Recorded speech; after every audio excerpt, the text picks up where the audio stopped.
ढोलकपुर में कलुआ काम करके घर वापस आ रहा था।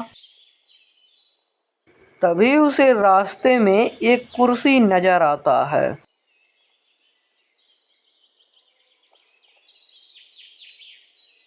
अरे, ये कुर्सी यहाँ बीच सड़क पे कैसे आई? मैं इसे अपने घर ले जाता हूँ, उसी पे बैठ के आराम करूँगा। अब है ना ये सही जगह पे। अब मैं थोड़ी देर आराम कर लेता हूँ, सुबह काम पर भी तो जाना है मुझे। रात होते ही कुर्सी अचानक जोरों से हिलने लगती है और उसमें से एक भूत प्रकट होता है। भूत निकलते ही कलुआ को घूरने लगता है और कहता है, वाह, और जिस आदमी को जिंदा ही निकल जाऊंगा तब मेरी भूख को शांति मिलेगी। इतना कहकर भूत कलुआ को निगल जाता है। फिर देखते ही देखते भूत दोबारा उस कुर्सी में ही समा जाता है।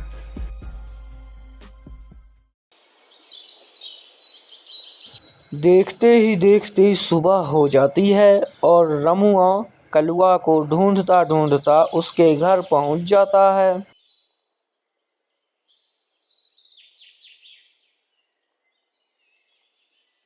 अरे कलवा, घर में हो क्या?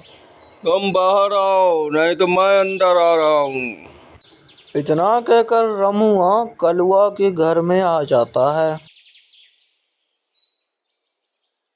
अरे, घर में तो कोई नहीं है, ये कुर्सी कहाँ से आई? मैंने तो पहले इसे कभी नहीं देखा। इतना कहकर रमुआ वहां से चला जाता है।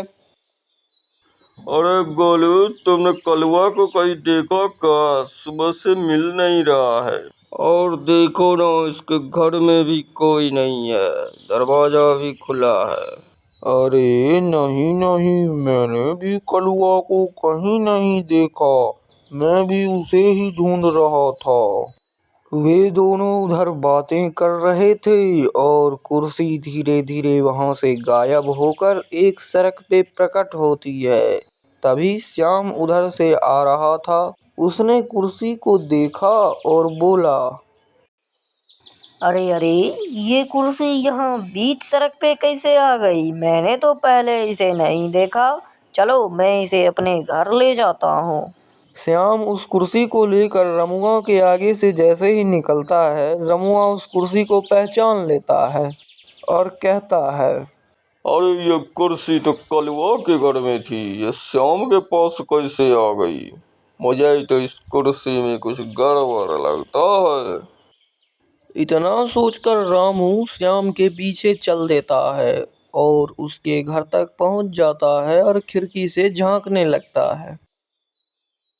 देखते ही देखते रात हो जाती है और फिर कुर्सी जोरों से हिलने लगती है। थोड़ी ही देर में उससे भूत प्रकट होता है और श्याम को निगल जाता है। फिर दोबारा उसी कुर्सी में ही चला जाता है। यही सब देखकर रामू की सिट्टी पिट्टी गुम हो जाती है। अरे रामू, श्याम कहीं मिल नहीं रहा है।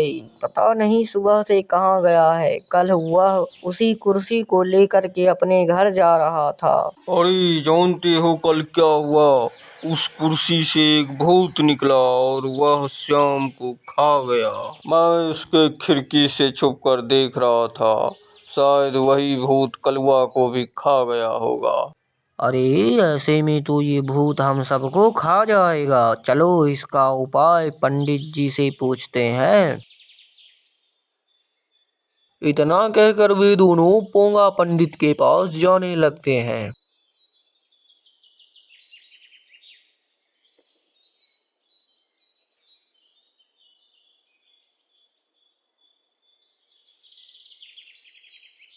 पंडित जी से मिलते ही रमुआ उन्हें सारी बातें बता देता है। फिर पंडित जी कहते हैं, अच्छा, तो भूत का चक्कर है। चलो दिखाओ कहाँ है वह कुर्सी।